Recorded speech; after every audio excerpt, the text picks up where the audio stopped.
गर्ग प्रोहितो राजन यदूनाम सुमहातप ब्रजम जगामी नंदस्य वसुदेव प्रचोदितः।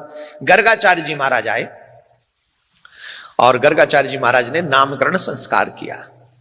रोहिणी जी के पुत्र का नाम रखा रोहिणी और बलराम, और यशोदा मैया के पुत्र का नाम रखा कृष्ण। क्या नाम रखा? कृष्ण। और इस कृष्ण को बोलो आप एक बार, और बोलो एक बार, और बोलो। राम जी बोलना एक बार, राम, और फिर बोलो कृष्ण, फिर बोलो राम, फिर बोलो कृष्ण। इजी नाम कौन सा है? और जब कृष्ण बोलते हैं तो पहले में घूम जाती है जी। तो काऊ ने ठाकुर जी से पूछी, बोले कि कितना अच्छा नाम हो पिछले अवतार में राम, काऊ पे कोई कष्ट भी ना हो, सूदो सूदो सूदो सूदो, एकदम सूदो राम। अब वो धल लेते सूदो नाम, अब का दलियो कृष्ण पहले ही अक्षर में घुमा दो, जो घूम जाए ऊपर जी बह जाए। तो भगवान श्री कृष्ण ने बहुत प्यारो आंसर करो, दू जवाब के ना है दऊ। सुनो, राम जी बोले जब मैं, कन्हैया बोले जब मैं राम बन के आया तो वो त्रेता युग हो, और त्रेता युग में सूदे सूदे आदमी है, झूठ ना बोले, चोरी ना करे, ज्यादा कपट भी ना करे, और ऐसे भी ना है कि पूरे 6 दिन खाते पीते रहते हो डिस्को में, और मंगलवार वाले दिन यहाँ आए के हनुमान जी ते कहे मैं मंगलवार को बरतूं, ऐसे भी ना आए। तो सूदे सूदे भक्तन के काज सूदो नाम, सूदो चरित्र, कोई टेंशन ना आई। पर हम अवतार लेके आए कब? द्वापर युग के अंत में। जैसे ही भगवान श्री कृष्ण गए पृथ्वी छोड़ के, वही समय कलयुग शुरू हो गया। उसी दिन यहां भगवान ने लीला पूरी करी, वहां कलयुग आ गया। तो ये समझ लो कि कलयुग के प्रारंभ में ही उसी दिन। तो बोले हम आए हैं द्वापर युग के अंत में, और द्वापर युग के अंत के बाद तो कलयुग के लोग आएंगे, और कलयुग के लोग क्या होंगे आप देख लो, सूदे होंगे। तुम सूदे हो? अच्छा, जो जो सूदे हाथ उठाओ।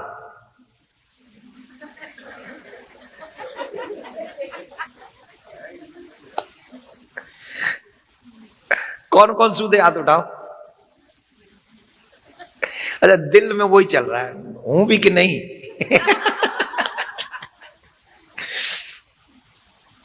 भगवान बोले कलयुग में बड़े टेढ़े मेढ़े लोग होंगे, जीवन भर झूठ बोलने वाले कहेंगे मैं उतने ज्यादा सांच कोई बोला ही ना है। जीवन भर लूटपाट करने वाले कहेंगे आज तक हमने काऊ को बुरो करो ही ना है। या मारे ठाकुर जी को नाम भी टेढ़ो, ठाकुर जी की लीला भी टेढ़ी, और ठाकुर जी को धाम भी टेढ़ो। ठाकुर, अच्छा राम जी में तो सीधे सीधे, कन्हैया के नाम में जो बीच में णा है ना, यही खतरनाक है, सबसे ज्यादा खतरनाक है ये। कैसे? ये यूं लटका रखी, यू है, यू यू है ना। आप सूदी खुंटी पे अपने कपड़े टांग दो, कुछ भी टांग दो, वो कभी भी गिर सकता है, लेकिन टेढ़ी खुंटी पे टांग दो तो गिरेगा ही नहीं। ठाकुर जी बोले मैं तो कुंडी पे लटका के डोलूं अपने भक्तन ने, एक बार आएगा तो फिर छोड़ूंगा ना, उन्हें कल्याण करके ही छोड़ो।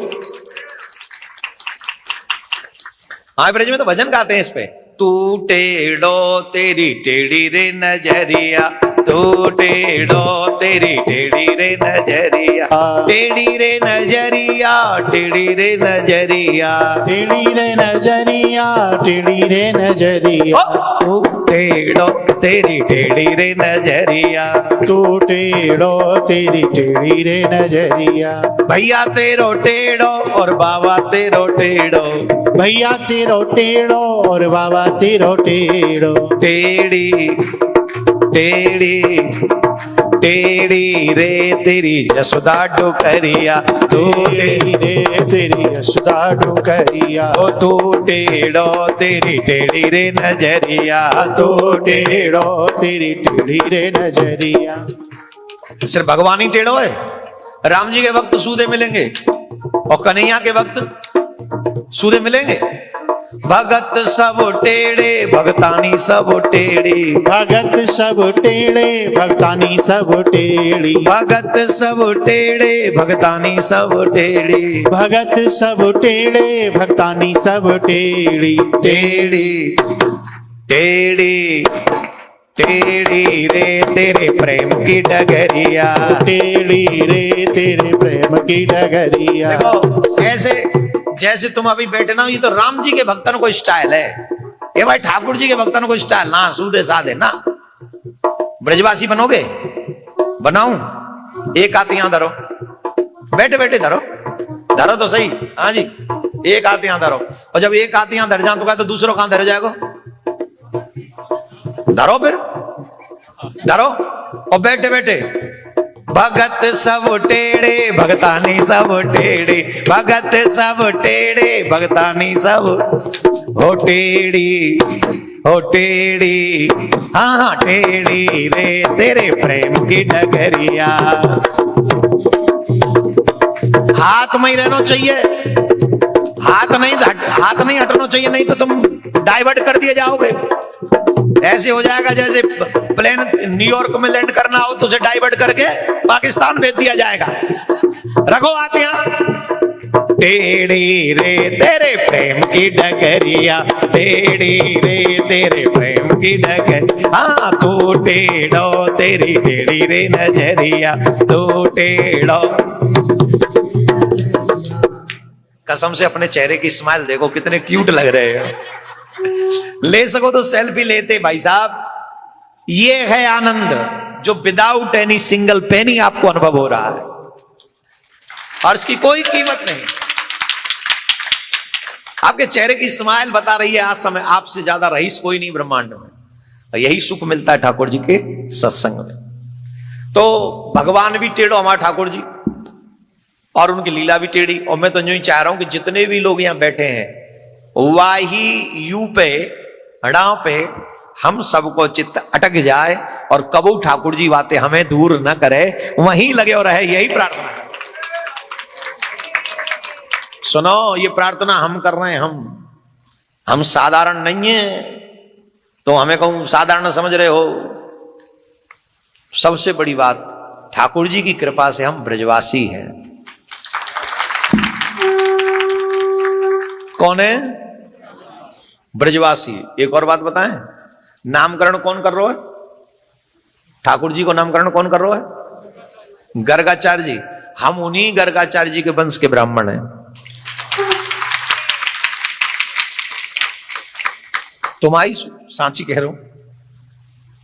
तो एक मतलब तो पक्को है कि हमारा तो संबंध मजबूत है ठाकुर जी ते, बनो बनाओ पैदाइशी जादना जन्म भयो का इतना संबंध बन गो ठाकुर जी थे हमारा। तो एक तो ब्रज में जन्म भयो, दूसरो उनके कुल गुरु के घर परिवार में जन्म है गए। तो या तो अच्छा और का होगा बताओ। हमारे भाग्य का तो भैया वो तो ठाकुर जी ने दे, हमने तो कुछ ऐसा करो ना है।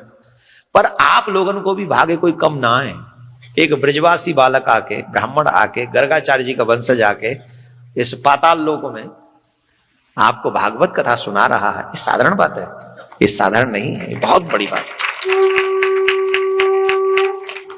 हमारे ब्रज में संत कहते हैं जिसे भी अपना कल्याण करना हो, ठाकुर जी की भक्ति करनी हो, उसे ब्रजवासी की उंगली पकड़ लेनी चाहिए। अब इसका मतलब ये नहीं है कि मैं आया हूं तो मेरी उंगली पकड़, मैं जब चला जाऊंगा और कोई ब्रजवासी आपके जीवन में आए तो उसकी उंगली जरूर पकड़ लेना। अगर आपने उसकी उंगली पकड़ ली तो आपका उद्धार होगा ही, कोई रोक नहीं सकता। बोले ऐसे कैसे साहब, कैसे उद्धार होगा? एक उदाहरण है और जीता जागता उदाहरण है, हम बताएं कि नहीं बताएं? आपने कभी, बड़े प्यार से पूछती हो आप, हमसे रहा नहीं जाता फिर। अच्छा बताएं, आपने कभी उस व्यक्ति को देखा है जिसको करंट लग गया हो, जिसने बिजली के तार को पकड़ रखा? देखा है? मैंने देखा नहीं, वीडियो देखे मैंने, वीडियो हमने देखे कि किसी को बिजली का करंट लग गया। ठीक, उसने क्यों करंट क्यों लग गया? क्योंकि उसने बिजली के तार को पकड़ लिया। अब उसे छुड़ाने गया कोई, वो बात छुड़ावे लगो तो भाई तो काय को लग गो, लगे होगा कि ना लगे हो करंट, पर बाय कैसे लग गो? भाई तार तो बाने पकड़ रहा, करंट जा काय को लग रहा है? बोले जाने तार पकड़ रहा क्या, वो याने पकड़ रहा हो, जा हमारे यहां को या लग गए हो, और तीसरो भाग है वो या पकड़ ले, लगेगा कि ना? चौथा पकड़ ले लगेगा कि ना है? जो कोई पकड़ेगा आखिरी बारे वो पकड़ो जाएगा, वो आखिरी बनेगा। हाँ या ना? वजह कि जिसने तार पकड़ा हुआ है उससे सबका कनेक्शन जुड़ा हुआ है, इसलिए करंट जारी रहेगा ही रहेगा। इसका मतलब क्या हुआ? हमारे तो वंश परंपरा से कनेक्शन तार पकड़ा हुआ है, तो वो करंट यहां तक है, और जो यहां से किसी ब्रजवासी से जुड़ जाएगा तो वो करंट आप तक पहुंचेगा कि नहीं पहुंचेगा? आपको करंट लगेगा कि नहीं लगेगा? और ये भक्ति का करंट जिस दिन आपको लग जाएगा, उसी दिन समझना कि ये जीवन का अंत है और यहां से मुक्ति की शुरुआत है।